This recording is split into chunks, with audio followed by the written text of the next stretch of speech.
Hello friends, అందరికీ నమస్కారం. Welcome back to channel. మనము ఈ జిఎస్ సెలెక్షన్ సిరీస్ ఏదైతే స్టార్ట్ చేశామో దాంట్లో సక్సెస్ఫుల్గా 11 క్లాసెస్ కంప్లీట్ అయిపోయినాయి. ఈరోజు 12th క్లాస్ అండ్ ఇది లాస్ట్ క్లాస్. మీన్స్ ఇంకొక క్లాస్ ఉంటుంది, కానీ అది చాప్టర్ వైజ్ కాదు, కంప్లీట్ పాలిటీ రివిజన్ క్లాస్. ఒక 150-160 క్వశ్చన్స్ తీసుకొని కంప్లీట్ డీటెయిల్గా డిస్కస్ చేసుకుందాము. అండ్ దీంతో మన పాలిటీ కంప్లీట్ అయిపోతుంది. అయితే మనం ఆల్రెడీ ఇంతకుముందు 10 క్లాసెస్లో ఏం డిస్కస్ చేసినామో ఇంతకుముందు క్లాస్లో దాన్ని మొత్తం రివిజన్ కంప్లీట్ చేసుకున్నాము. అండ్ ఆ 10 క్లాసెస్లో కవర్ చేసిన టాపిక్స్ కాకుండా మిగిలిన టాపిక్స్ ఏవైతే పాలిటీలో ఉన్నాయో ఆ రిమైనింగ్ టాపిక్స్ అన్నింటినీ ఈరోజు క్లాస్లో డిస్కస్ చేసుకుందాము. ఈ 70 MCQస్లో మొత్తం కవర్ అయిపోతుంది. కాన్స్టిట్యూషనల్ బాడీస్ కానీ, నాన్ కాన్స్టిట్యూషనల్ బాడీస్ కానీ, emergency provisions, centre state relations, Panchayat Raj, municipalities, ప్రతిదీ కవర్ అయిపోతుంది. అండ్ ఆల్రెడీ దీంట్లో కూడా చాలా థింగ్స్ మనము ప్రీవియస్ క్లాసెస్లో కంప్లీట్ చేసుకున్నాం. మీన్స్ డెప్త్లో కంప్లీట్ చేయకపోయినా టచ్ చేసినవి ఉన్నాయి. లైక్ పంచాయతీ రాజ్ గురించి, మున్సిపాలిటీస్ గురించి మనం ఆల్రెడీ టచ్ చేసినాము. సెంటర్ స్టేట్ రిలేషన్స్ గురించి టచ్ చేసినాము. ఎమర్జెన్సీ గురించి టచ్ చేసినాము. మొత్తానికి constitutional and non constitutional bodies గురించి ఎక్కువగా అసలు టచ్ చేయలేదు అన్న నడుస్తుంది. సో ఈరోజు క్లాస్ స్టార్ట్ చేద్దాము టైం వేస్ట్ చేయకుండా. అండ్ ఈరోజు వీడియో కొంచెం లెంత్ ఎక్కువగానే ఉంటుంది, ఎందుకంటే MCQs పెరిగినాయి. నెక్స్ట్ ఎలాగో మొత్తం పాలిటీ రివిజన్ కాబట్టి అదైతే ఇంకా ఎక్కువ ఉంటుంది. అండ్ నెక్స్ట్ వచ్చే హిస్టరీ సబ్జెక్ట్ ఏదైతే ఉందో దాని క్లాసెస్ లెంత్ కూడా ఎక్కువగానే ఉంటుంది, ఎందుకంటే నేను MCQs 50 కాకుండా ఇంకా పెంచుతున్న దాంట్లో. కాబట్టి ఇప్పటి నుండి కొంచెం క్లాసెస్ డ్యూరేషన్ అనేది ఎక్కువగా ఉంటుంది, దానికి అడ్జస్ట్ చేసుకోండి మీ టైమింగ్ని.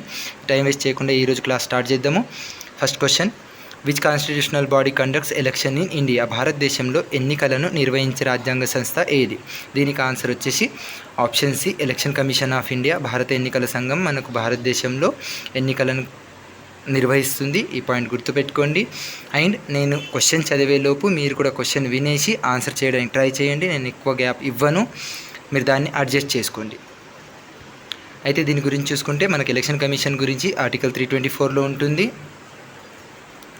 అండ్ ఈ ఎలక్షన్ కమిషన్ వచ్చేసి కాన్స్టిట్యూషనల్ బాడీ, అది కూడా గుర్తుపెట్టుకోండి. And Lok Sabha, Rajya Sabha, assembly, presidential elections ఏవైతే ఉంటాయో వాటన్నింటినీ మనకు ఎలక్షన్ కమిషనే కండక్ట్ చేస్తుంది.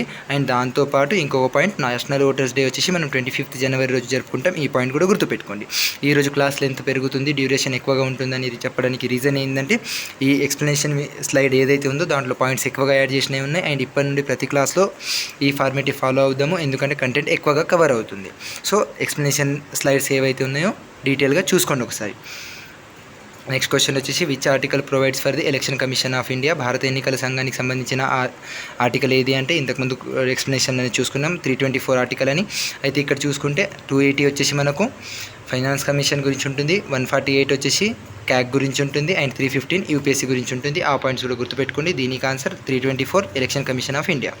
నెక్స్ట్ దీని ఎక్స్ప్లెనేషన్ చూసుకుంటే ఎలక్షన్ కమిషన్ వచ్చేసి 25th జనవరి 1950 రోజు ఎస్టాబ్లిష్ అయింది. ఆ పాయింట్ గుర్తుపెట్టుకోండి. దాంతోపాటు ఇంకేమన్నా డీటెయిల్స్ మ్యాండేటరీగా ఉంటే అవి డెఫినెట్గా చూసుకోండి. నేను ప్రతి ఎక్స్ప్లెనేషన్ స్లైడ్లో ఉన్న 4 పాయింట్స్ డిస్కస్ చేస్తానా అంటే ఏ పాయింట్స్ అయితే డెఫినెట్గా ఇంపార్టెంట్ పాయింట్స్ అంటే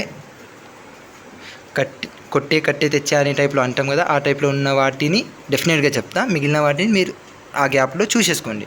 నెక్స్ట్ వచ్చేసి which constitutional body conducts the civil services examination? Civil services పరీక్షను నిర్వహించే రాజ్యాంగ సంస్థ ఏది అంటే మన అందరికీ తెలుసు, UPSC కండక్ట్ చేస్తుందని.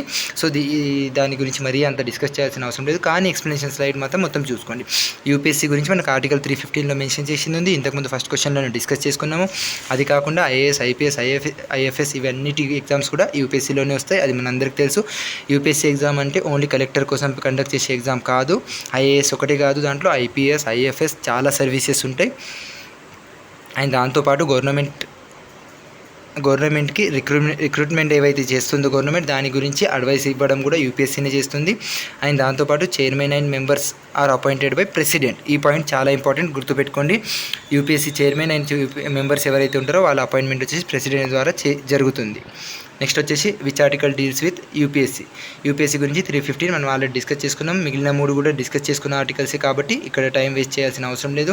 యూపీఎస్సీ అనేది ఒక కాన్స్టిట్యూషనల్ బాడీ. ఇంతకుముందు ఎలక్షన్ కమిషన్ కూడా కాన్స్టిట్యూషనల్ బాడీ అని డిస్కస్ చేసుకున్నాము, అది కూడా గుర్తుపెట్టుకోండి.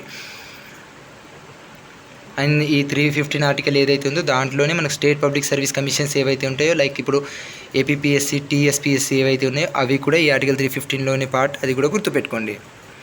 అండ్ యూపీఎస్సీ ఏదైతే రిపోర్ట్స్ ఉంటాయో ఆ రిపోర్ట్స్ని ప్రెసిడెంట్కి సబ్మిట్ చేస్తుంది. ఈ పాయింట్ కూడా చాలా ఇంపార్టెంట్, గుర్తుపెట్టుకోండి.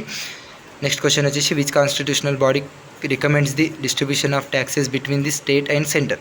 కేంద్రం మరియు రాష్ట్రాల మధ్య పన్నుల పంపిణీని సిఫారసు చేసి రాజ్యాంగ సంస్థ ఏది? పన్నుల గురించి సిఫారసు చేస్తుంది కాబట్టి దీనికి ఆన్సర్ వచ్చేసి మనకు ఆప్షన్ సి, ఫైనాన్స్ కమిషన్ అవుతుంది. ఆర్థిక సంఘం ఈ క్వశ్చన్కి ఆన్సర్. ఆల్రెడీ ఎలక్షన్ కమిషన్ గురించి డిస్కస్ చేసుకున్నాము, యూపీఎస్సీ గురించి డిస్కస్ చేసుకున్నాము, క్యాగ్ గురించి మనం ఇంతకుముందు ప్రీవియస్ క్లాసెస్లో డిస్కస్ చేసుకున్నాము. CAG 148, UPSC 315, election commission 324. Articles గుర్తుపెట్టుకోండి, మర్చిపోకండి. ఆర్టికల్స్ అయితే ఇంకా ఇంపార్టెంట్. అది ఫైనాన్స్ కమిషన్ గురించి 280 ఆర్టికల్, ఇది ఇంతకుముందు డిస్కస్ చేసుకున్న పాయింట్. ఇది అంత ఇంపార్టెంట్ కాదు అని కాదు, చాలా ఇంపార్టెంట్. బట్ మనం ఆల్రెడీ 3-4 టైమ్స్ డిస్కస్ చేసినాం కాబట్టి ఇక్కడ ఎక్కువగా దాని గురించి డీటెయిల్స్ లేవు. నెక్స్ట్ ఏదైతే ఫైనాన్స్ కమిషన్ ఉందో ఎవ్రీ 5 ఇయర్స్కి ఒకసారి ఏర్పాటు చేస్తుంది, ఆ పాయింట్ గుర్తుపెట్టుకోండి. దాంతోపాటు ఫైనాన్స్ కమిషన్ అపాయింట్మెంట్ వచ్చేసి ప్రెసిడెంట్ ద్వారానే జరుగుతుంది, ఈ పాయింట్ కూడా గుర్తుపెట్టుకోండి. నెక్స్ట్ క్వశ్చన్ వచ్చేసి which article deals with the finance commission? మరి ఫైనాన్స్ కమిషన్ ఏదైతే ఉందో దాని గురించి ఏ ఆర్టికల్ డీల్ చేస్తుంది అంటే 280. ఇంతకుముందు క్వశ్చన్ డిస్కస్ చేసుకున్నాం, సో దీనికి answer option C, 280. Next president ద్వారానే అవుతుందని ఇది కూడా డిస్కస్ చేసుకున్నాము. ఇది కాన్స్టిట్యూషనల్ బాడీ, ఇది కూడా ఆ పాయింట్ కూడా గుర్తుపెట్టుకోండి. Next question who is known as the watch dog of public finance in India? భారతదేశంలో ప్రజాధనానికి కాపలదారుగా ఎవరు ప్రసిద్ధి చెందారు అంటే దీనికి ఆన్సర్ ఇంతకుముందు మనం 148 ఆర్టికల్ అని ఏదైతే డిస్కస్ చేసుకున్నామో అదే ఆన్సర్ అవుతుంది, ఆప్షన్ బి, క్యాగ్. దీనికి ఆన్సర్ ఇంతకుముందు డిస్కస్ చేసుకున్నాము, 148లో ఉంది. అయితే దాంతోపాటు ఇంకో point, doctor BR Ambedkar called the most important officer under the constitution అని అన్నారు, ఈ పాయింట్ గుర్తుపెట్టుకోండి. నాకు కొంచెం టైం ఇవ్వండి, ఈ స్లైడ్స్ మొత్తం కొంచెం మిస్ మ్యాచ్ అయిపోయినాయి, దాన్ని సెట్ చేసేసి కంటిన్యూ చేద్దాం. చేంజెస్ ఏం చేయలేదు ఎందుకంటే కొన్ని స్లైడ్లలోనే తేడా ఉంది. ఇప్పుడు నేను చేంజ్ చేయాలంటే మళ్ళీ ల్యాప్టాప్ ఓపెన్ చేసి దాంట్లో మొత్తం స్లైడ్లు చేంజ్ చేసి ఆ పీపీటీని మళ్ళీ ఫోన్లో తీసుకొని అన్ని చేంజెస్ చేయాలి కాబట్టి దాని గురించి ఎక్కువ ఏం చేస్తలేను. కొంచెం అడ్జస్ట్ అవ్వండి, తెలుగు కంటెంట్ కొంచెం పోతే ఒక లైన్ వరకు కిందికి పోవచ్చు. Next question which article deals with controller and auditor general? ఇంతకుముందే డిస్కస్ చేసుకున్న పాయింట్ ఇది కాబట్టి దీని గురించి ఎక్కువ టైం వేస్ట్ చేసుకోవాల్సిన అవసరం లేదు. దీనికి ఆన్సర్ మనకు తెలుసు, ఆర్టికల్ 148 క్యాగ్ గురించి డిస్కస్ చేస్తుంది. అండ్ క్యాగ్ యొక్క అపాయింట్మెంట్ కూడా ప్రెసిడెంట్ ద్వారా జరుగుతుంది, ఆ పాయింట్ కూడా గుర్తుపెట్టుకోండి. నెక్స్ట్ క్వశ్చన్ వచ్చేసి who is the highest legal adviser to the government of India? భారత ప్రభుత్వానికి అత్యున్నత న్యాయ సలహాదారుడు ఎవరు అంటే దీనికి ఆన్సర్ మాత్రం అటార్నీ జనరల్ ఆఫ్ ఇండియా అవుతుంది, ఆప్షన్ సి దీనికి ఆన్సర్. మరి అటార్నీ జనరల్ ఆఫ్ ఇండియా గురించి మనం ఆల్రెడీ డిస్కస్ చేసుకున్నాం, ఆర్టికల్ గుర్తుందా లేదా ఒకసారి ట్రై చేయండి, నాకు తెలిసి గుర్తుండాలి. మనం ఆర్టికల్ 76లో అటార్నీ జనరల్ ఆఫ్ ఇండియా గురించి డిస్కస్ చేసుకున్నాం. So article 76 attorney general of India, highest law officer appointed by president, has the right to participate in parliamentary proceedings without voting, అంటే ఓటు చేసే అధికారం లేకపోయినా ప్రొసీడింగ్స్లో పార్టిసిపేట్ చేయొచ్చు. ఈ పాయింట్స్ అన్ని గుర్తుపెట్టుకోండి. నెక్స్ట్ క్వశ్చన్ వచ్చేసి which article deals with the attorney general? ఇంతకుముందు డిస్కస్ చేసుకున్నాం, ఆర్టికల్ 76. సో ఇక్కడ టైం వేస్ట్ చేసుకోవాల్సిన అవసరం లేదు. Attorney general is not a member of cabinet, ఈ పాయింట్ మనం ఇంతకుముందు డిస్కస్ చేసుకున్నాం. మెంబర్ కాకపోయినా ప్రొసీడింగ్స్లో పార్టిసిపేట్ చేయొచ్చు, లీగల్ అడ్వైస్ ఇస్తారు గవర్నమెంట్కి. అండ్ దాంతోపాటు ఏ కోర్టు ముందైనా హాజరు అవ్వచ్చు. అండ్ రాష్ట్రపతి ఇష్టానుసారంగా పదవిలో కొనసాగుతారు, ఆ పాయింట్ కూడా గుర్తుపెట్టుకోండి. నెక్స్ట్ క్వశ్చన్ వచ్చేసి స్టేట్మెంట్స్ ఉన్నాయి, మరి చూడండి. It is a constitutional body, ఏది ఎలక్షన్ కమిషన్ ఆఫ్ ఇండియా గురించి స్టేట్మెంట్స్ ఉన్నాయి, కరెక్టా కాదా చూడండి. It is a constitutional body mention under article 324, elections conducts election to parliament and state legislature. 3 statements మనం ఇంతకుముందు క్వశ్చన్స్లో డిస్కస్ చేసుకున్నవే, ఎందుకంటే ఎలక్షన్ కమిషన్ ఆఫ్ ఇండియా ఏదైతే ఉందో భారత ఎన్నికల సంఘం, అది ఒక రాజ్యాంగ సంస్థ, ఆర్టికల్ 324లో డిస్కస్ చేసుకున్నాము. అండ్ పార్లమెంట్ అండ్ రాష్ట్ర శాసనసభల ఎన్నికలను నిర్వహిస్తుంది. సో దీనికి ఆన్సర్ ఆప్షన్ డి 1, 2, 3 అవుతుంది. మీకు ఆప్షన్ కనిపిస్తలేదు, అడ్జస్ట్ అవ్వండి, కొన్ని స్లైడ్లు మాత్రమే. ఏదైతే డిస్కస్ చేసుకున్నామో అది ఇక్కడ ఉంది. నేషనల్ ఓటర్స్ డే 25 జనవరి మనం ఫస్ట్ క్వశ్చన్లో డిస్కస్ చేసుకున్నాం. నెక్స్ట్ క్వశ్చన్ వచ్చేసి which of the following statements regarding UPSC is not correct? UPSC గురించి మరి కింద ఉన్న స్టేట్మెంట్లలో ఏది కరెక్ట్ కాదో చూడండి. అన్నీ కరెక్టే ఉన్నాయి, ఇక్కడ స్లైడ్ కనిపిస్తుంది. ఏదైనా మరీ కనబడకుండా ఉంటే మాత్రం నేను మీకు చెప్తా దాని గురించి. సో ఇక్కడ స్టేట్మెంట్ చూడండి, it is a constitutional body, మనం ఆల్రెడీ డిస్కస్ చేసుకున్నాము. యూపీఎస్సీ, ఎలక్షన్ కమిషన్ రెండు కూడా కాన్స్టిట్యూషనల్ బాడీసే. Next it is mention under article 315, ఇది కూడా కరెక్టే. 315 ఆర్టికల్లోనే మనకి యూపీఎస్సీ గురించి మెన్షన్ చేసింది ఉంది. Next chairman is appointed by president, ఇది కూడా కరెక్ట్ పాయింటే, మనం ఆల్రెడీ డిస్కస్ చేసుకున్నాము. ఇట్ కండక్ట్స్ ఎలక్షన్, మరి యూపీఎస్సీ ఎలక్షన్స్ని కండక్ట్ చేయదు కదా, ఎలక్షన్ కమిషన్ ఆఫ్ ఇండియా చేస్తుంది కాబట్టి ఈ పాయింట్ కరెక్ట్ రాంగ్ అవుతుంది. దీనికి ఆన్సర్ ఆప్షన్ డి అవుతుంది. సో దీని ఎక్స్ప్లెనేషన్ చూసుకుంటే ఇంతకుముందు మనం డిస్కస్ చేస్తున్న పాయింట్సే ఉన్నాయి కాబట్టి ఇక్కడ టైం వేస్ట్ చేసుకోవాల్సిన అవసరం లేదు. నెక్స్ట్ మ్యాచ్ ద ఫాలోయింగ్, మరి ఏది కరెక్టో చూడండి. Election commission of India, UPSC, CAG 3 discuss చేసుకున్నాము. Election commission of India article 324, UPSC 315, CAG 148, 3 as it is కరెక్టే ఉన్నాయి కాబట్టి ఏం కష్టపడాల్సిన అవసరం లేదు. A1, B2, C3, so option ఏలోనే ఉంది. మళ్ళీ అదే పాయింట్ ఇక్కడ రాసింది ఉంది. Next question, consider the following statements about CAG. మరి క్యాగ్ గురించి ఇంతకుముందు డిస్కస్ చేసుకున్నాం కదా, మరి 3 స్టేట్మెంట్లు ఉన్నాయి, అవి కరెక్టా కాదా చూడండి. క్యాగ్ గురించి మనకు ఆర్టికల్ 148లో ఉంది. CAG audits the accounts of union and state government. CAG is appointed by prime minister. మరి చూడబోతే 148 కరెక్టే, యూనియన్ అండ్ స్టేట్ గవర్నమెంట్ యొక్క అకౌంట్స్ని ఆడిట్ చేస్తారు, ఆ పాయింట్ కరెక్టే. కానీ ప్రైమ్ మినిస్టర్ అపాయింట్ చేస్తారా, ప్రెసిడెంటా? మనం ఆల్రెడీ డిస్కస్ చేసుకున్నాం. క్యాగ్ని అపాయింట్ చేసేది కూడా ప్రెసిడెంటే కాబట్టి ఇక్కడ థర్డ్ స్టేట్మెంట్ రాంగ్ అవుతుంది. సో దీనికి answer option A 1 and 2 only అవుతుంది. CAG is appointed by president, ఇది మనకు అందరికీ తెలుసు. అండ్ దాంతోపాటు క్యాగ్నే watchdog of public finance అంటారు అని మనం ఇంతకుముందు క్వశ్చన్స్లో డిస్కస్ చేసుకున్నాము. ఈ క్లాస్లోనే ఆ పాయింట్ కూడా గుర్తుపెట్టుకోండి. Next question, which constitutional body is constituted every 5 years. మరి ప్రతి 5 సంవత్సరాలకు ఒకసారి ఏర్పాటు చేయబడే రాజ్యాంగ సంస్థ ఏది అంటే, దీంట్లో చూసుకుంటే యూపీఎస్సీ ప్రతి 5 సంవత్సరాలకు రాదు, ఎందుకంటే దానికి మనకు ఎలక్షన్స్తో సంబంధం ఉండదు. ఎలక్షన్ కమిషన్ కండక్ట్ చేస్తుంది కాబట్టి ఇది కూడా 5 సంవత్సరాలకు ఒకటి రాదు. క్యాగ్ కూడా దాంతో సంబంధం లేదు కాబట్టి దీనికి answer option C, finance commission. ప్రతి 5 సంవత్సరాలకు ఒకసారి ఏర్పాటు అవుతుంది. ఫైనాన్స్ కమిషన్ యొక్క ఆర్టికల్ ఏదో ఒకసారి గుర్తు చేసుకోండి. ఎక్స్ప్లెనేషన్లో ఆల్రెడీ మెన్షన్ చేసింది ఉంటుంది, బట్ నేనే ఒకసారి మీరు మీ బుర్రకు పని చెప్పాలి అని గ్యాప్ ఇస్తున్నా. ఆర్టికల్ 280లో మనం ఫైనాన్స్ కమిషన్ గురించి డిస్కస్ చేస్తాం. అండ్ అపాయింట్మెంట్ ప్రెసిడెంట్ ఇంతకుముందు డిస్కస్ చేసుకున్నాం. నెక్స్ట్ క్వశ్చన్ వచ్చేసి, which of the following statements about attorney general of India. మరి అటార్నీ జనరల్ గురించి 3 స్టేట్మెంట్లు ఉన్నాయి, మరి 3 కరెక్టా, 2 కరెక్టా, 1 కరెక్టా, ఏ 2 కరెక్ట్ చూడండి. He is the highest legal officer of India. He is appointed by president. He is member of union cabinet. ఇక్కడ చూసుకుంటే హైయెస్ట్ లీగల్ ఆఫీసర్ అనే పాయింట్ కరెక్టే, అత్యున్నత న్యాయాధికారి అని మనం డిస్కస్ చేసుకున్నాం. నెక్స్ట్ అపాయింటెడ్ బై ప్రెసిడెంట్, ఈ పాయింట్ కూడా కరెక్టే. కానీ is a member of union cabinet అనే పాయింట్ రాంగ్. మనం ఆల్రెడీ డిస్కస్ చేసుకున్నాము, మెంబర్ కాకపోయినా ప్రొసీడింగ్స్లో పార్టిసిపేట్ చేస్తారని, కానీ మెంబర్ కాదు అని డిస్కస్ చేసుకున్నాం. కానీ ఇక్కడ మెంబర్ అవును అని ఇచ్చిండు కాబట్టి ఈ స్టేట్మెంట్ రాంగ్.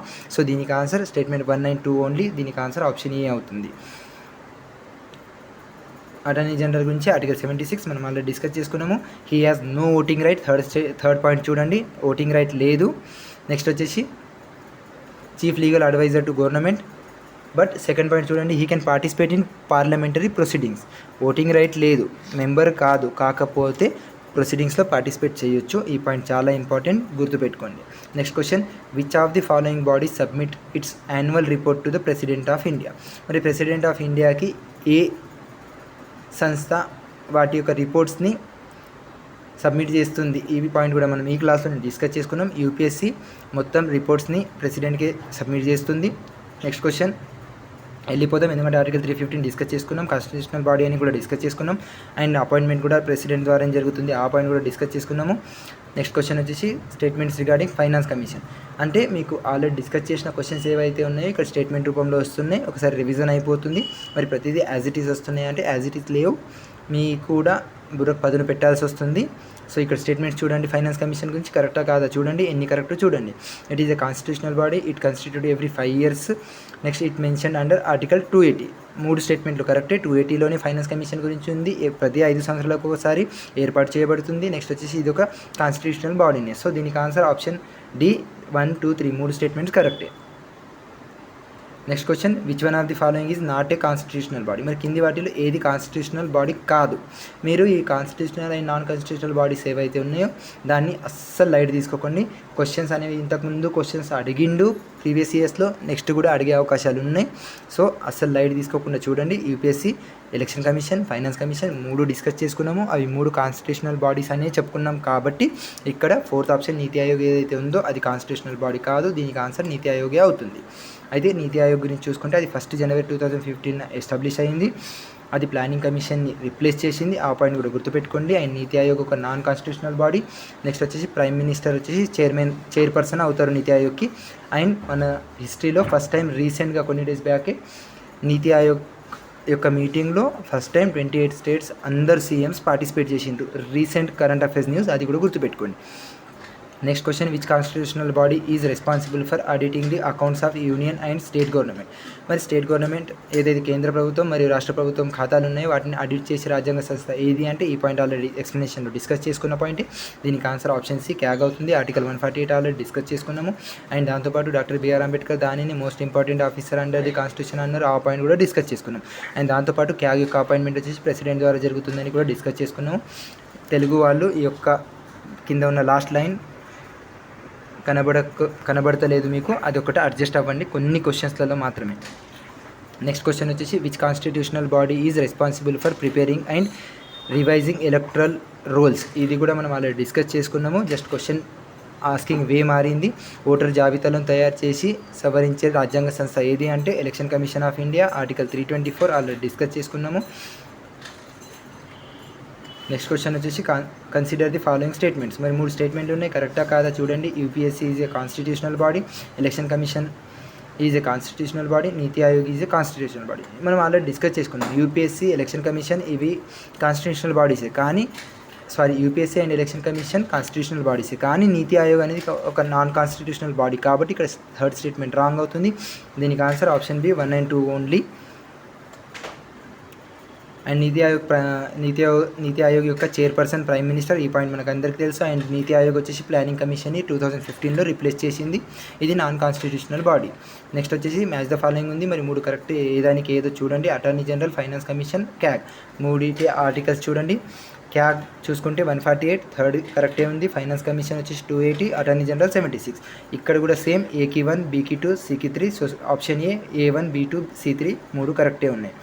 నెక్స్ట్ క్వశ్చన్ చూసుకుంటే, which of the following is not A function of the finance commission? మరి కింద ఫైనాన్స్ కమిషన్ యొక్క ఫంక్షన్స్ ఉన్నాయి, చాలా చాలా చాలా ఇంపార్టెంట్. మీరు సి ఆప్షన్ ఒకటి చూడకుండా, సి ఆప్షన్ అనేది ఇక్కడ ఫంక్షన్ కాదు ఫైనాన్స్ కమిషన్ది, బట్ మిగిలిన 3 ఫైనాన్స్ కమిషన్ యొక్క ఫంక్షన్స్. ఆ 3ంటిని మంచిగా చూసుకోండి. ఆ 3 మనకు చాలా చాలా చాలా ఇంపార్టెంట్, 3 గుర్తుపెట్టుకోవాలి. రికమెండింగ్ ట్యాక్స్ డిస్ట్రిబ్యూషన్, పన్నుల పంపిణీపై సిఫారసులు చేస్తుంది. రికమెండింగ్ గ్రాంట్స్ టు స్టేట్స్, రాష్ట్రాలకు ఆర్థిక సహాయాలపై సిఫారసులు చేస్తుంది.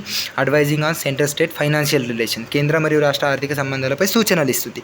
ఇవి 3 కూడా ఫైనాన్స్ కమిషన్ యొక్క ఫంక్షన్స్. ఈ సి ఆప్షన్లో ఏదైతే సివిల్ సర్వీసెస్ ఎగ్జామ్ని కండక్ట్ చేయడం ఉందో అది యూపీఎస్సీ యొక్క ఫంక్షన్ కాబట్టి ఇక్కడ రాంగ్ అవుతుంది. అండ్ ఫైనాన్స్ కమిషన్ గురించి 280 అని ఆల్రెడీ డిస్కస్ చేసుకున్నాం. ప్రెసిడెంట్ అపాయింట్ చేస్తారు, ఆ పాయింట్ కూడా డిస్కస్ చేసుకున్నాం. 5 yearsకి ఒకసారి ఎస్టాబ్లిష్ చేస్తారు, అది కూడా డిస్కస్ చేసుకున్నాం. నెక్స్ట్ క్వశ్చన్ వచ్చేసి, స్టేట్మెంట్ ఉన్నాయి, మరి కరెక్టా కాదా చూడండి. అవి క్యాగ్ గురించి ఉన్నాయి. CAG audits government accounts, CAG is appointed by president, CAG conducts parliamentary elections. ఇక్కడ చూసుకుంటే parliamentary elections election commission conduct చేస్తుంది కాబట్టి థర్డ్ స్టేట్మెంట్ రాంగ్ అవుతుంది. మిగిలిన 2 స్టేట్మెంట్స్ కరెక్టే కాబట్టి option B 1 and 2 only right దీనికి. అండ్ క్యాగ్ గురించి 148 ఆల్రెడీ ఇప్పటికే ఈ క్లాస్లోనే 5-6 టైమ్స్ రిపీట్ అయిపోయింది, సో మీకు ఆల్రెడీ నోటెడ్ అయిపోయి ఉంటుంది. నెక్స్ట్ క్వశ్చన్ వచ్చేసి, which of the following is non constitutional body? 4 కనిపిస్తున్నాయి, మరీ అంతేం కట్ కాలేదు. NITI Aayog, finance commission, UPSC, election commission. Non constitutional అడిగిండు కాబట్టి ఆప్షన్ డి నీతి ఆయోగ్ అవుతుంది. ఆల్రెడీ డిస్కస్ చేసుకున్నాము. 1st January 2015 ఎస్టాబ్లిష్ చేశారు, prime minister chairperson. Next question వచ్చేసి, నీతి ఆయోగ్ రిప్లేస్డ్ విచ్ ఇన్స్టిట్యూషన్? నీతి ఆయోగ్ ఏ సంస్థ స్థానంలో ఏర్పడిందంటే ప్లానింగ్ కమిషన్. ఇది కూడా మనం ఆల్రెడీ డిస్కస్ చేసుకున్న పాయింట్, సో ఇక్కడ టైం వేస్ట్ చేసుకోవాల్సిన అవసరం లేదు. Planning commission was established in 1950, ఈ పాయింట్ గుర్తుపెట్టుకోండి. ప్లానింగ్ కమిషన్ ఏదైతే ఉందో అది 1950లో ఏర్పడైంది, దానిని నీతి ఆయోగ్ 2015లో రిప్లేస్ చేసింది. నెక్స్ట్ క్వశ్చన్ వచ్చేసి, which body is known as the watch dog against corruption in the central government? ఇదే ఆల్రెడీ డిస్కస్ చేసుకున్నాం. సివిసి ఏదైతే ఉందో దానినే మనం సెంట్రల్ విజిలెన్స్ కమిషన్ అంటాము. అది watch dog in central government యొక్క కరప్షన్ ఏదైతే జరుగుతుందో దానికి వాచ్ డాగ్, అంటే కేంద్ర ప్రభుత్వంలో అవినీతి ఏదైతే జరుగుతుందో దాని పర్యవేక్షణ చేయడం అనేది ఈ సివిసి సెంట్రల్ విజిలెన్స్ కమిషన్ ఏదైతే ఉందో దాని యొక్క పని. ఈ పాయింట్ గుర్తుపెట్టుకోండి. సివిసి ఫుల్ ఫామ్ కూడా గుర్తుపెట్టుకోండి. ఈ క్వశ్చన్కి ఆన్సర్ ఆప్షన్ ఈ సివిసి అవుతుంది. CVC means central vigilance commission, and దీని ఎస్టాబ్లిష్మెంట్ 1964లో అయింది. ఇది ఒక నాన్ కాన్స్టిట్యూషనల్ బాడీ, ఈ పాయింట్ కూడా గుర్తుపెట్టుకోండి. నెక్స్ట్ క్వశ్చన్ చూసుకుంటే which body is responsible for protecting human rights in India? భారతదేశంలో మానవ హక్కుల పరిరక్షణ బాధ్యత వహించే సంస్థ ఏది? మరి దీనికి ఆన్సర్ వచ్చేసి NHRC అవుతుంది. నేషనల్ హ్యూమన్ రైట్స్ కమిషన్ ఏదైతే ఉంటుందో అది హ్యూమన్ రైట్స్ని ప్రొటెక్ట్ చేస్తుంది. దీనికి ఆన్సర్ ఆప్షన్ ఏ అవుతుంది. అయితే హ్యూమన్ రైట్స్ కమిషన్ ఏదైతే ఉందో national human rights commission NHRC, అది దాని యొక్క ఎస్టాబ్లిష్మెంట్ 1993లో అయింది. హ్యూమన్ రైట్స్ని ప్రొటెక్ట్ చేస్తుంది. హెడ్ క్వార్టర్స్ న్యూఢిల్లీలో ఉంది. ప్రతి పాయింట్ ఇంపార్టెంట్, ఏది కూడా మిస్ చేయకుండా చూసుకోండి. Next question which act led to the establishment of NHRC? మరి నేషనల్ హ్యూమన్ రైట్స్ కమిషన్ ఏదైతే ఉందో దాని ఎస్టాబ్లిష్మెంట్ ఏ యాక్ట్ ద్వారా అయింది అంటే option B protection of human rights act 1993 ఏదైతే ఉందో దాని ద్వారా ఈ NHRC యొక్క స్థాపన జరిగింది. సో దీనికి ఆన్సర్ ఆప్షన్ బి అవుతుంది. ఆ పాయింట్ గుర్తుపెట్టుకోండి. NHRC was established on 12 October 1993. ఇంతకుముందు మనం 1993 వరకు చూసుకున్నాం. ఇక్కడ డేట్ అండ్ మంత్ కూడా చూసుకోండి. 12 October 1993. State human rights commission can also establish. NHRC ఏదైతే ఉందో ఒక స్టాచ్యుటరీ బాడీ, ఆ పాయింట్ కూడా గుర్తుపెట్టుకోండి. అండ్ ఇక్కడ ఏదైతే human rights questions are common in SSC అని ఇచ్చిందో నేను ఈ ట్రాన్స్లేషన్ కోసం వాటిని గూగుల్లో తీసుకెళ్ళి దాని సెంటెన్స్ ఫార్మేషన్ చేశాను. కాబట్టి అది చేసేటప్పుడు గూగుల్, ChatGPT, జెమిని అవి దానిలో కొన్ని చేంజెస్ చేసి ఇచ్చినప్పుడు ఇలాంటి పాయింట్స్ యాడ్ చేసినవి ఉంటాయి. నేను దాన్ని కట్ చేయడం మర్చిపోయినా. అది ఒక SSCకే ఈ క్లాస్ ఇంపార్టెంట్ అనే థాట్కి రాకండి. మీరు కంటెంట్ చూసి డిసైడ్ అవ్వండి. ఓన్లీ SSCకే యూజ్ అవుతుందా, రైల్వేకి యూజ్ అవుతుందా, లేదా మీ స్టేట్ గవర్నమెంట్ ఎగ్జామ్స్కి యూజ్ అవుతుందా, దేనికి యూజ్ అవుతుందా అని. Next question which body was established under the right to information act 2005? సమాచార హక్కు చట్టం 2005 కింద ఏర్పాటు చేయబడిన సంస్థ ఏది? దీనికి ఆన్సర్ వచ్చేసి CIC ఏదైతే ఆప్షన్ బిలో ఉందో అది ఏర్పాటైంది. CIC అంటే central information commission. Central information commission ఏదైతే ఉందో అది RTI యాక్ట్ 2005 ద్వారా ఏర్పడింది. ఇది ఒక స్టాచ్యుటరీ బాడీ, ఈ పాయింట్ కూడా గుర్తుపెట్టుకోండి. Next question the right to information act came into force in which year? Right to information ఇంతకుముందు క్వశ్చన్లో డిస్కస్ చేసుకున్నాం. 2005లో వచ్చింది. నెక్స్ట్ క్వశ్చన్ వచ్చేసి స్టేట్మెంట్స్ ఉన్నాయి. CIC ఏదైతే ఉందో దాని గురించి మరి కరెక్టా కాదా చూడండి. CIC was established under RTI act 2005. CIC is a constitutional body. CIC promotes transparency in administration. ఇక్కడ చూసుకుంటే ఇది ఒక స్టాట్యుటరీ బాడీ అని చెప్పుకున్నాం కాబట్టి స్టేట్మెంట్ రాంగ్ అవుతుంది. Sorry. And first statement and third statement ఏవైతే RTI యాక్ట్ 2005 ద్వారా ఏర్పడింది అండ్ ఇది ట్రాన్స్పరెన్సీ ఇన్ అడ్మినిస్ట్రేషన్ అని ఉందో రెండు స్టేట్మెంట్స్ కరెక్టే కాబట్టి దీనికి ఆన్సర్ 193 అవుతుంది.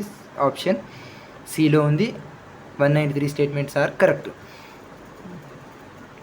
ఇక్కడ ఉంది చూడండి. CIC is a statutory body, not a constitutional body. Here service under RTI. Transparency is main objective. RTI act 2005 ద్వారా ఏర్పడింది. Next question which institution was created by the Lokpal and Lokayukta act 2013? Act కూడా చూసుకోండి ఇయర్తో సహా. మీకు డైరెక్ట్గా క్వశ్చన్ అడిగి ఈ ఏదైతే క్వశ్చన్లో లోక్పాల్ అండ్ లోక్యుక్త యాక్ట్ 2013 అని ఉందో అది ఆన్సర్లో ఉండొచ్చు. సో దీనికి ఆన్సర్ మనకు క్వశ్చన్ తెలిసిపోతుంది. లోక్పాల్ అనేది దీనికి ఆన్సర్ అవుతుంది. ఆప్షన్ బి దీనికి ఆన్సర్. ఇది ఏదైతే లోక్పాల్ అనేది ఉందో ఇది ఒక యాంటీ కరప్షన్ ఇన్స్టిట్యూషన్ అండ్ ఇది సెంట్రల్ లెవెల్లో వర్క్ చేస్తుంది. లోక్యుక్త అనేది ఏదైతే ఉందో అది స్టేట్ లెవెల్లో వర్క్ చేస్తుంది. లోక్పాల్ అండ్ లోక్యుక్త ఏవైతే ఉన్నాయో 2013లో పాస్ అయినాయి ఒక యాక్ట్ ద్వారా, అది కూడా గుర్తుపెట్టుకోండి. Next Lokayukta functions at which level? ఇంతకుముందే డిస్కస్ చేసుకున్న క్వశ్చన్లో లోక్పాల్ అనేది సెంట్రల్ లెవెల్, లోక్యుక్త వచ్చేసి స్టేట్ లెవెల్. సో దీనికి ఆన్సర్ వచ్చేసి ఆప్షన్ సి అవుతుంది. ఈ లోక్యుక్త ఎవరైతే ఉంటారో వీళ్ళు కరప్షన్ కంప్లైంట్ ఏవైతే ఉంటాయో వాటిని ఇన్వెస్టిగేషన్ చేస్తారు. స్టేట్ లెవెల్లో లోక్యుక్త ఉంటారు, సెంట్రల్ లెవెల్లో లోక్పాల్ ఉంటారు. నెక్స్ట్ క్వశ్చన్ వచ్చేసి which of the following is correctly matched? మరి కింద ఉన్న నాలుగిట్లో ఏది కరెక్ట్గా మ్యాచ్ చేసిందో చూడండి. ఎలక్షన్ కమిషన్ మనం ఆల్రెడీ డిస్కస్ చేసుకున్నాం, ఆర్టికల్ 324. బట్ ఇక్కడ 280 ఇచ్చిండు కాబట్టి ఏ రాంగ్ అవుతుంది. 280 ఫైనాన్స్ కమిషన్ అని మనకు తెలుసు. నెక్స్ట్ 324 ఎలక్షన్ కమిషన్ కాబట్టి ఇక్కడ ఏ అండ్ బిలో ఎక్స్చేంజ్ చేసిండు, ఇవి రెండు రాంగే. UPSC 315 మనకు తెలుసు, దాంట్లోనే స్టేట్ PCS గురించి కూడా ఉందని మనం డిస్కస్ చేసుకున్నాం. క్యాగ్ 76 కాదు, అటార్నీ జనరల్ 76, క్యాగ్ 148 ఆర్టికల్ కాబట్టి ఇది కూడా రాంగ్ అవుతుంది. దీనికి answer option C UPSC article 350 correct. ఇంతకుముందు నేను ఆప్షన్స్ చెప్పేసిన పాయింట్స్ ఏవైతే ఉన్నాయో అవే ఎక్స్ప్లెనేషన్లు ఉన్నాయి, చూస్తా అనుకోండి ఇంకోసారి చూసుకోండి. నెక్స్ట్ క్వశ్చన్ వచ్చేసి కన్సిడర్ ది ఫాలోయింగ్ స్టేట్మెంట్. మరి స్టేట్మెంట్స్ ఉన్నాయి, కరెక్టా కాదా చూడండి. NHRC is a constitutional body, CIC is a statutory body, Niti Aayog is a non constitutional body. ఇంతకుముందే డిస్కస్ చేసుకున్నాం క్వశ్చన్స్లలో ఎన్హెచ్ఆర్సీ ఒక స్టాట్యూటరీ బాడీ అని. సో ఇక్కడ ఫస్ట్ స్టేట్మెంట్ రాంగ్ అవుతుంది. సిఐసి కూడా స్టాట్యూటరీ బాడీ కాబట్టి ఇది స్టేట్మెంట్ రైట్ అవుతుంది. నీతి ఆయోగ్ అనేది ఒక నాన్ కాన్స్టిట్యూషనల్ బాడీ అనే స్టేట్మెంట్ కరెక్టే కాబట్టి స్టేట్మెంట్ 2 and 3 రెండు right. NHRC is a constitutional body అనే స్టేట్మెంట్ రాంగ్ అవుతుంది. సో దీనికి ఆన్సర్ 2 and 3 ఆప్షన్ సిలో ఏదైతే ఉందో అది కరెక్ట్ ఆన్సర్ అవుతుంది. అండ్ ఈ సిఐసి ఏదైతే ఉందో ఆర్టీఐ యాక్ట్ 2005లో ఏర్పడింది అనేది కూడా మనం ఆల్రెడీ డిస్కస్ చేసుకున్నాం. అండ్ నీతి ఆయోగ్ వచ్చేసి ప్లానింగ్ కమిషన్ని రిప్లేస్ చేసింది, ఆ పాయింట్ కూడా డిస్కస్ చేసుకున్నాం. సో మర్చిపోకండి, ఇన్నిసార్లు రిపీట్ చేసిన తర్వాత మర్చిపోతే మాత్రం నేనేం చేయలేను. మీరు డైరెక్ట్ రేపు ఎగ్జామ్ పెడితే కూడా ఆన్సర్ చేసేలాగా ఉండాలి, ఎందుకంటే ఇన్నిసార్లు రిపీటేషన్ చేసిన తర్వాత ఏది కూడా మర్చిపోవద్దు. ఇక్కడ 3 ఉన్నాయి, మరి కరెక్టా కాదా చూడండి, దాన్ని మ్యాచ్ చేయండి. ఎన్హెచ్ఆర్సీ, సిఐసి, సివిసి ఉన్నాయి. ఎన్హెచ్ఆర్సీ అంటే హ్యూమన్ రైట్స్ కమిషన్ ఏదైతే ఉందో ఫస్ట్ ఏకి 1 రైట్. సిఐసి ఆర్టీఐ యాక్ట్ ద్వారా వచ్చింది, అది కూడా కరెక్టే. సివిసి అనేది విజిలెన్స్ సంబంధించింది కాబట్టి ఇది కూడా కరెక్టే. సో దీనికి ఆన్సర్ వచ్చేసి ఆప్షన్ A1, B2, C3 అవుతుంది. ఇక్కడ చూసుకోండి, ఇంకోసారి మీరు రిపీట్ చేసుకోండి. ఎన్హెచ్ఆర్సీ ఒక హ్యూమన్ రైట్స్ ప్రొటెక్షన్ చేస్తుంది, సిఐసి వచ్చేసి రైట్ టు ఇన్ఫర్మేషన్, సివిసి వచ్చేసి anti corruption vigilance. Next question వచ్చేసి which of the following is not a constitutional body. మరి కాన్స్టిట్యూషనల్ బాడీ కానిది ఏది అంటే ఎలక్షన్ కమిషన్, యూపీఎస్సీ, క్యాగ్, ఈ 3 కూడా కాన్స్టిట్యూషనల్ బాడీసే అని డిస్కస్ చేసుకున్నాం. కాబట్టి ఇక్కడ ఎన్హెచ్ఆర్సీ ఏదైతే ఆప్షన్ డీలో ఉందో, ఆప్షన్ డి ఎన్హెచ్ఆర్సీ చూడండి, మీకు సగమే కనిపిస్తుంది. ఎన్హెచ్ఆర్సీ ఒక స్టాట్యూటరీ బాడీ కాబట్టి దీనికి ఆన్సర్ ఇది అవుతుంది. అండ్ ఈ ఎన్హెచ్ఆర్సీ ఆల్రెడీ డిస్కస్ చేసుకున్నాం, 1993లో ఎస్టాబ్లిష్ అయింది.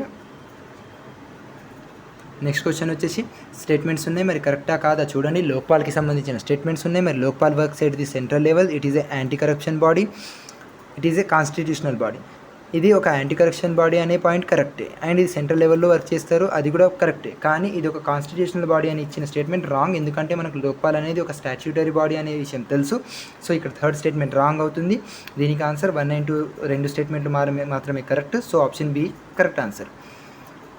Lokpal was created under Lokpal and Lokayukta act 2013 already discuss చేసుకున్నాం, మళ్ళీ రిపీట్ అవుతుంది. నెక్స్ట్ ఇది ఒక statutory body and Lokpal central level, Lokayukta state లెవెల్లో వర్క్ చేస్తారు, రెండు డిస్కస్ చేసుకున్నాం. నెక్స్ట్ వచ్చేసి under which article can national emergency be proclaimed. మరి నేషనల్ ఎమర్జెన్సీ ఏ ఆర్టికల్ ద్వారా విధిస్తారు, ఆల్రెడీ డిస్కస్ చేసుకున్నాం. ఇవి national emergency 352, state emergency 356, financial emergency 360. ఇప్పటివరకు మన ఫైనాన్షియల్ ఎమర్జెన్సీ ఒక్కసారి కూడా మన ఇండియాలో రాలేదు, మిగిలిన 2 అనేవి వచ్చినాయి. ఈ పాయింట్స్ కూడా గుర్తుపెట్టుకోండి. అండ్ ఇక్కడ ఆప్షన్ డీలో 368 ఏదైతే ఉందో మనకు అమెండ్మెంట్ గురించి ఉంటుంది, ఈ పాయింట్ కూడా గుర్తుపెట్టుకోండి. సో దీనికి ఆన్సర్ ఇక్కడ 352 ఆర్టికల్ ద్వారా నేషనల్ ఎమర్జెన్సీ అనేది ఉంటుంది. నెక్స్ట్ ఇక్కడ చూసుకుంటే national emergency can be declare due to war, external aggression or armed rebellion. అయితే ఒరిజినల్లీ ఇంటర్నల్ డిస్టర్బెన్స్ ఏదైతే ఉందో దాన్ని 44th అమెండ్మెంట్ ద్వారా రిప్లేస్ చేశారు. ఎందుకంటే 1975లో ఎమర్జెన్సీ ఎప్పుడైతే ఇందిరాగాంధీ గవర్నమెంట్లో ఎమర్జెన్సీ వచ్చిందో ఆ టైంలో ఇంటర్నల్ డిస్టర్బెన్స్ అనే రీజన్ చెప్పేసి ఎమర్జెన్సీని విధించారు, నేషనల్ ఎమర్జెన్సీ. ఆ రీజన్తో ఒక్కసారి ఎమర్జెన్సీ అయిపోయిన తర్వాత 44th అమెండ్మెంట్ 1978లో ఏదైతే జరిగిందో అప్పుడు ఆ ఇంటర్నల్ డిస్టర్బెన్సెస్ తీసేసి ఆర్మడ్ రిబెలియన్ అని పెట్టారు. అండ్ ఈ ఎమర్జెన్సీ ఏదైతే ఉందో దానిని ప్రెసిడెంట్ డిక్లేర్ చేస్తారో ఆ పాయింట్ కూడా గుర్తుపెట్టుకోండి. నెక్స్ట్ వచ్చేసి which constitutional amendment replaces internal disturbance with armed rebellion. ఇంతకుముందు క్వశ్చన్ నేను డిస్కస్ చేసుకున్నాం. 44th అమెండ్మెంట్ 1978 ఏదైతే ఉందో ఆ అమెండ్మెంట్ ప్రకారమే ఈ ఇంటర్నల్ డిస్టర్బెన్స్ని రిమూవ్ చేసేసి ఆర్మడ్ రిబెలియన్ అనే దాన్ని యాడ్ చేశారు. అయితే ఇక్కడ మరి మన ఉన్న మిగిలిన 3 అమెండ్మెంట్స్ ఏవైతే ఉన్నాయో అవి 3 కూడా మనం ఆల్రెడీ డిస్కస్ చేసుకున్నాం. మరి గుర్తున్నాయా లేదా ఒకసారి గుర్తు తెచ్చుకోండి. 42nd అమెండ్మెంట్ 1976లో జరిగింది, ఫండమెంటల్ డ్యూటీస్ని యాడ్ చేసుకున్నాం, దానిని మినీ కాన్స్టిట్యూషన్ అని కూడా అన్నాం. 52nd amendment anti defection law గురించి. 61 అమెండ్మెంట్ ఏదైతే ఉందో అది మనకు ఓటింగ్ ఏజ్ 21 నుండి 18కి తగ్గించారు. నెక్స్ట్ క్వశ్చన్ వచ్చేసి presidents rule is a state is imposed under. అయితే ప్రెసిడెంట్ రూల్ ఏదైతే ఉందో అది ఏ ఆర్టికల్ ప్రకారం ఇంపోజ్ చేస్తారు అంటే ఇంతకుముందు క్వశ్చన్లో మీకు చెప్పేసిన మొత్తం 356 ఆర్టికల్స్. సో దీనికి ఆన్సర్ మనకు అందరికీ తెలుసు, ఇక్కడ టైం వేస్ట్ చేసుకోవాల్సిన అవసరం లేదు. నెక్స్ట్ వచ్చేసి financial emergency is related to financial emergency 360, ఇది కూడా డిస్కస్ చేసుకున్నాం. సో దీనికి ఆన్సర్ ఆప్షన్ సి అవుతుంది. అండ్ ఈ ఫైనాన్షియల్ ఎమర్జెన్సీ ఇప్పటివరకు మన ఇండియాలో ఒకసారి కూడా ఇంపోజ్ కాలేదు. ఈ పాయింట్ ఆల్రెడీ మీకు చెప్పేసిన, గుర్తుపెట్టుకోండి. నెక్స్ట్ క్వశ్చన్, 3 స్టేట్మెంట్లోనే మరి స్టేట్మెంట్స్ కరెక్టా కాదా చూడండి. 352, 356, 360. 352 నేషనల్ ఎమర్జెన్సీ, 356 ప్రెసిడెంట్ రూల్, దాన్నే మనం స్టేట్ ఎమర్జెన్సీ కూడా అంటాం. 360 ఫైనాన్షియల్ ఎమర్జెన్సీ. 3 స్టేట్మెంట్స్ కరెక్టే కాబట్టి దీనికి ఆన్సర్ ఆప్షన్ డి 1, 2, 3 అవుతుంది. ఆ పాయింట్స్ ఇక్కడ ఎక్స్ప్లెనేషన్లో ఉన్నాయి. నెక్స్ట్ క్వశ్చన్ వచ్చేసి, the first national emergency in India was declared in which year. మీకు ఈ నేషనల్ ఎమర్జెన్సీ 352 అని అందరికీ తెలుసు, బట్ ఈ పాయింట్ మాత్రం చాలామందికి తెలియదు ఉంటుంది. మన ఇండియాలో ఫస్ట్ టైం నేషనల్ ఎమర్జెన్సీ ఎప్పుడు ప్రకటించారు అంటే దీనికి ఆన్సర్ ఆప్షన్ ఏ 1962లో ఫస్ట్ టైం నేషనల్ ఎమర్జెన్సీ ప్రకటించారు. ఈ పాయింట్ గుర్తుపెట్టుకోండి. అండ్ ఈ నేషనల్ ఎమర్జెన్సీ ప్రకటించడం 1962లో ప్రకటించినప్పుడు రీజన్ ఏంది అంటే అప్పుడు ఇండియా చైనా వార్ జరిగింది. ఆ పాయింట్ కూడా గుర్తుపెట్టుకుంది. అండ్ దాంతోపాటు అప్పుడు రీజన్ కింద మనకు ఎక్స్టర్నల్ అగ్రెషన్ అని కన్సిడర్ చేశారు. అండ్ దాంతోపాటు 1962తో పాటు నేషనల్ ఎమర్జెన్సీ 1971 అండ్ 1975లో కూడా మన ఇండియాలో డిక్లేర్ చేశారు. ఈ 2 ఇయర్స్ కూడా గుర్తుపెట్టుకోండి. అంటే మొత్తానికి 3 times 1962, 1971 and 1975 3 times national emergency 3 times మొత్తం నేషనల్ ఎమర్జెన్సీ మన ఇండియాలో ఇప్పటివరకు డిక్లేర్ చేశారు. అండ్ దాంట్లో 1975 ఎమర్జెన్సీ ఏదైతే ఉందో దాని గురించి ఎక్కువగా డిస్కస్ చేస్తాం మనము. దానికి రీజన్ మీ అందరికీ తెలుసు. నెక్స్ట్ క్వశ్చన్ వచ్చేసి, 3 స్టేట్మెంట్స్ ఉన్నాయి, కరెక్టా కాదా చూడండి. అది నేషనల్ ఎమర్జెన్సీ గురించే ఉన్నాయి. It can B declared on the grounds of war, it can B declared on grounds of external aggression, it can B declared on the grounds of armed rebellion. యుద్ధం కారణంగా, బాహ్య దాడి కారణంగా, సాయుధ తిరుగుబాటు కారణంగా ఈ ఏదైతే నేషనల్ ఎమర్జెన్సీ ఉందో దానిని మనం విధిస్తామో అని డిస్కస్ చేస్తున్నాం. 3 స్టేట్మెంట్స్ కరెక్టే కాబట్టి దీనికి ఆన్సర్ ఆప్షన్ డి అవుతుంది. And national emergency 352 article discuss చేసుకున్నాము. అండ్ ఇంతకుముందు ఇంటర్నల్ డిస్టర్బెన్సెస్కి బదులు ఆర్మడ్ రెబెలియన్ అనేది మనం 44th అమెండ్మెంట్ 1978లో యాడ్ చేసాం. ఈ పాయింట్ కూడా డిస్కస్ చేసుకున్నాం. నెక్స్ట్ వచ్చేసి, which of the following fundamental rights can not be suspended even during the national emergency. ఇది మనం ఫస్ట్ క్లాస్ ఆర్ సెకండ్ క్లాస్లో డిస్కస్ చేసుకున్న పాయింటే, మర్చిపోకండి. చాలా చాలా చాలా important. Even national emergency declare చేసినా కూడా ఆప్షన్ సి ఆర్టికల్ 20 అండ్ 21 ఏవైతే ఉన్నాయో వాటిని సస్పెండ్ చేయలేము. ఆ పాయింట్ గుర్తుపెట్టుకోండి. అయితే ఇక్కడ ఉన్న 3 ఆర్టికల్స్ ఏవైతే 4 ఆప్షన్లలో ఉన్న ఆర్టికల్స్ ఉన్నాయో ఆర్టికల్స్ దేని గురించి చెప్తాయో ఒక్కసారి గుర్తు తెచ్చుకోండి, ఎందుకంటే చాలా ఇంపార్టెంట్ ఆర్టికల్స్. ఆర్టికల్ 14 వచ్చేసి ఈక్వాలిటీ బిఫోర్ లా, 19 వచ్చేసి ఫ్రీడమ్ ఆఫ్ స్పీచ్, 6 ఫ్రీడమ్లు ఇస్తుంది. నెక్స్ట్ 21 వచ్చేసి 20 మనకు డబుల్ జియోపర్టీ గురించి, 21 వచ్చేసి ప్రైవసీ అండ్ లైఫ్ గురించి ఉంటుంది. ఆర్టికల్ 15 వచ్చేసి డిస్క్రిమినేషన్ గురించి ఉంటుంది. నెక్స్ట్ వచ్చేసి protection of life and personal liberty 21 ఆల్రెడీ చెప్పేసినాము. 44th అమెండ్మెంట్ ద్వారా దీన్ని ఇంట్రడ్యూస్ చేశారు. ఈ పాయింట్ కూడా గుర్తుపెట్టుకోండి, ఎందుకంటే 1975లో మనకు ఎమర్జెన్సీ విధించినప్పుడు ఈ ఆర్టికల్స్ని కూడా బ్యాన్ చేశారు. కాబట్టి ఈవెన్ ఎమర్జెన్సీ అప్పుడు కూడా ఆర్టికల్ 20 అండ్ 21ని రిమూవ్ చేయలేరు అనేది 44th అమెండ్మెంట్ 1978లో యాడ్ చేశారు. నెక్స్ట్ క్వశ్చన్ వచ్చేసి, which constitutional amendment made the written advise of the cabinet mandatory for declaring national emergency. ఏదైతే నేషనల్ ఎమర్జెన్సీ పరిస్థితి ప్రకటిస్తారో అప్పుడు మంత్రివర్గం లిఖితపూర్వక సలహాలను తప్పనిసరిగా చేసిన సవరణ ఏది అంటే ఇది కూడా సేమ్ 44th అమెండ్మెంట్లోనే డిక్లేర్ చేశారు. రీజన్ ఏంటంటే సేమ్ ఏదైతే ఎమర్జెన్సీ 1975లో వచ్చిందో అప్పుడు జరిగిన పరిణామాల వల్ల 44th అమెండ్మెంట్లో చాలా చేంజెస్ చేశారు. ఈ పాయింట్ మనం డిస్కస్ చేసుకున్నాం. ఇది 1978. నెక్స్ట్ వచ్చేసి దీంతో మన హాఫ్ సెంచరీ కంప్లీట్ అయిపోయింది. ఇంకొక 20 క్వశ్చన్స్లో ఈ క్లాస్ కంప్లీట్ అయిపోతుంది. డ్యూరేషన్ చేసుకుంటే ఓకే, 33 minutes కంప్లీట్ అయిపోయినాయి. ఇంకొక 10 నిమిషాలలో క్లోజ్ చేయడానికి ట్రై చేస్తా. ఇక్కడ క్వశ్చన్ చూడండి, which of the following statement is not correct regarding financial emergency. మరి ఫైనాన్షియల్ ఎమర్జెన్సీ గురించి ఏ స్టేట్మెంట్ రాంగో చూడండి. మిగిలిన 3 స్టేట్మెంట్స్ రైట్ ఉంటాయి. So it is mention under article 360. మనం ఆల్రెడీ డిస్కస్ చేసుకున్నాం, మీకు తెలుసు. 352 national emergency, 356 state emergency, 360 financial emergency. It can be proclaimed by president. ఈ పాయింట్ కూడా కరెక్టే, ప్రెసిడెంట్ ద్వారానే ప్రకటిస్తారు. నెక్స్ట్ వచ్చేసి, it has been imposed once in India. Once కాదు 3 సార్లు ఇంపోజ్ చేశారు. ఎప్పుడెప్పుడు ఇంపోజ్ చేశారు? ఇప్పుడు మీరు నాకు ఈ ఇయర్స్ మెన్షన్ చేసి చెప్పండి. ఇంతకుముందు మనం క్వశ్చన్ డిస్కస్ చేసుకున్నాం. ఇప్పుడు నేను చెప్పేస్తా, మీకు చెప్పాలనిపిస్తే. బట్ మీరు ఒకసారి గుర్తున్నదా లేదా చెక్ చేయండి. గుర్తు లేకపోయినా వీడియో బ్యాక్ వెళ్ళండి లేదా సెర్చ్ చేయండి, ఏమైనా చేయండి. 3 సార్లు ఇంప్లిమెంట్ చేశారు, 3 ఇయర్స్ మెన్షన్ చేయండి. వన్స్ అని ఇచ్చిండు కాబట్టి ఈ స్టేట్మెంట్ రాంగ్, మనకు ఆన్సర్ దొరికింది. అయినా లాస్ట్ స్టేట్మెంట్ ఒకసారి చూసుకుందాం. Salaries of government official may be reduced. ఏదైతే ఫైనాన్షియల్ ఎమర్జెన్సీ ఉందో అది ప్రకటించినప్పుడు గవర్నమెంట్ అఫీషియల్స్ ఎవరైతే ఉంటారో వాళ్ళ జీతాలను తగ్గించవచ్చు. ఈ పాయింట్ కూడా కరెక్టే. సో దీనికి ఆన్సర్ ఆప్షన్ సి అవుతుంది. మిగిలిన 3 స్టేట్మెంట్స్ అనేవి కరెక్టే ఉన్నాయి. Next question, the constitution of India provides for how many types of central state relations. మరి భారత రాజ్యాంగం కేంద్ర రాష్ట్ర సంబంధాలను ఎన్ని రకాలుగా విభజించింది అంటే దీనికి ఆన్సర్ ఆప్షన్ బి 3 రకాలుగా విభజించింది. అవి 3 ఏందనేది ఎక్స్ప్లెనేషన్ ఉన్నాయి చూసుకోండి. Legislative relations, administrative relations and financial relations. ఇవి 3 కూడా ఆ సంబంధాలు తెలుగులో కూడా చూసుకోండి. శాసన సంబంధాలు, పరిపాలన సంబంధాలు, ఆర్థిక సంబంధాలు. నెక్స్ట్ క్వశ్చన్ వచ్చేసి which list contains subjects on which only parliament can make laws. Parliament మాత్రమే చట్టాలు చేయగల అంశాలు ఏ జాబితాలో ఉంటాయి అంటే యూనియన్ లిస్ట్లో ఉంటాయి. ఎందుకంటే ఓన్లీ పార్లమెంట్ మాత్రమే తీసుకుంటుంది డిసిజన్ కాబట్టి అవి యూనియన్ లిస్ట్లో ఉంటాయి. అయితే యూనియన్ లిస్టులో మనకు నార్మల్గా డిఫెన్స్, ఫారిన్ అఫేర్స్, కరెన్సీ ఆ పాయింట్స్ ఉంటాయి. ఆ పాయింట్ గుర్తుపెట్టుకోండి. దాంతోపాటు నాకు ఈరోజు మీరు చేయాల్సిన పని చాలా చాలా చాలా ఇంపార్టెంట్ పాయింట్ చెప్తున్నా, డెఫినెట్గా చెయ్యండి. దీనివల్ల మీకు డెఫినెట్గా యూజ్ ఉంటుంది.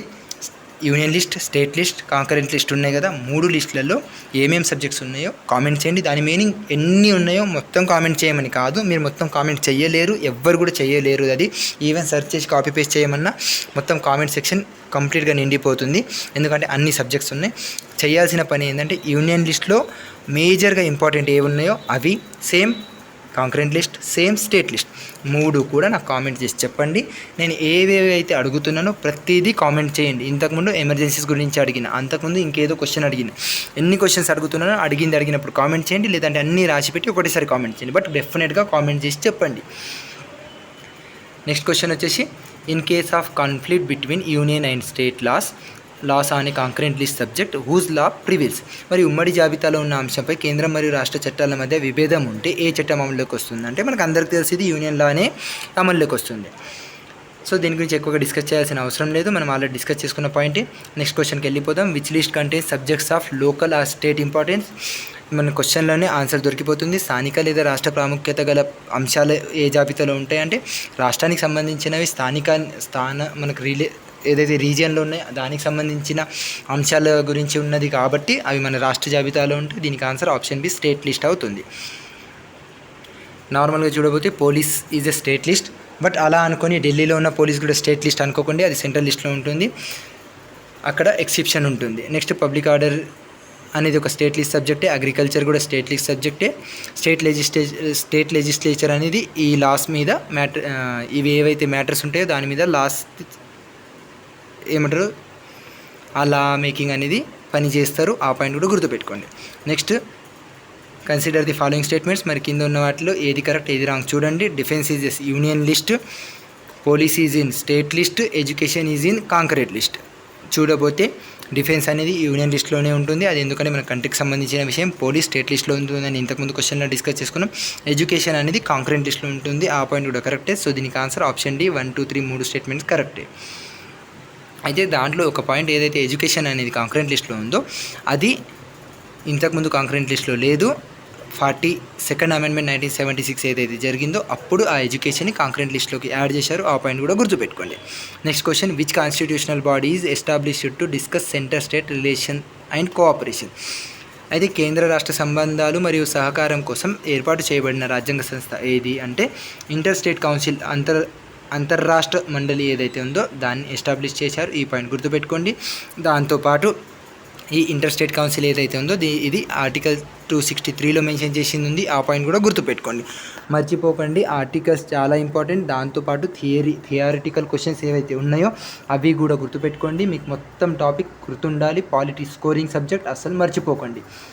నెక్స్ట్ క్వశ్చన్, ఆర్టికల్ 263 ఇంతకుముందు డిస్కస్ చేసుకున్నాం. ఇంటర్ స్టేట్ కౌన్సిల్ గురించి ఉంటుంది. సో ఆప్షన్ సి దీనికి ఆన్సర్. నెక్స్ట్ వచ్చేసి residuary powers in India belongs to whom. మరి రెసిడ్యువరీ పవర్స్ ఏవైతే ఉన్నాయో అవి ఎవరికి సంబంధించినవి అంటే దీనికి ఆన్సర్ వచ్చేసి ఆప్షన్ బి పార్లమెంట్కి సంబంధించి ఉంటాయి. మీరు ఇన్ని questions statement based questions, match the following అవి చూసిన తర్వాత ఇప్పుడు ఇది చూసేసరికి చాలా సింపుల్ అనిపించవచ్చు, బట్ దీనికి ఆన్సర్ పార్లమెంట్ అవుతుంది. నెక్స్ట్ క్వశ్చన్ చూసుకుందాము. Which amendment transferred education from state list to concurrent list. ఇంతకుముందు స్టేట్ లిస్ట్లో ఉన్న ఎడ్యుకేషన్ను ఇప్పుడు కాంక్రెంట్ లిస్ట్లోకి మనం 42nd అమెండ్మెంట్ 1976లో చేంజ్ చేసినాం అని ఇంతకుముందు డిస్కస్ చేసుకున్నాం. సో దీనికి ఆన్సర్ ఆప్షన్ బి అవుతుంది. అండ్ ఈ 42nd అమెండ్మెంట్ని మనం మినీ కాన్స్టిట్యూషన్ అంటామని ఆల్రెడీ డిస్కస్ చేసుకున్న పాయింట్, దాని గురించి మరి ఇప్పుడు డిస్కస్ చేయాల్సిన అవసరం లేదు. నెక్స్ట్ క్వశ్చన్ ఇలాగే అనిపిస్తుంది, ఎందుకంటే మనం ఇంతకుముందు స్టార్ట్ చేసినప్పుడు చాలా పాయింట్స్ డిస్కస్ చేసేసాం కాబట్టి ఇప్పుడు చూసుకుంటే మనకు ఆల్రెడీ తెలుసు కదా, ఇది వచ్చింది కదా, ఆల్రెడీ మనం తెలిసిన క్వశ్చనే కదా అనిపిస్తే చాలా మంచిది. మీకు గుర్తొస్తే ఇంకా మంచిది, మీరు ఆన్సర్ చేయగలిగితే ఇంకా మంచిది. సో ఆన్సర్ చేయడానికి ట్రై చేయండి. Which of the following is union list subject. మరి కింద ఉన్న వాటిలో ఏది యూనియన్ లిస్ట్ సబ్జెక్టో చూడండి. Police state list, agriculture state లిస్టే, పబ్లిక్ హెల్త్ కూడా స్టేట్ లిస్టే, కానీ ఇక్కడ ఆప్షన్ సిలో ఉన్న డిఫెన్స్ అనేది ఒక యూనియన్ లిస్ట్. దీనికి ఆన్సర్ ఆప్షన్ సి అవుతుంది.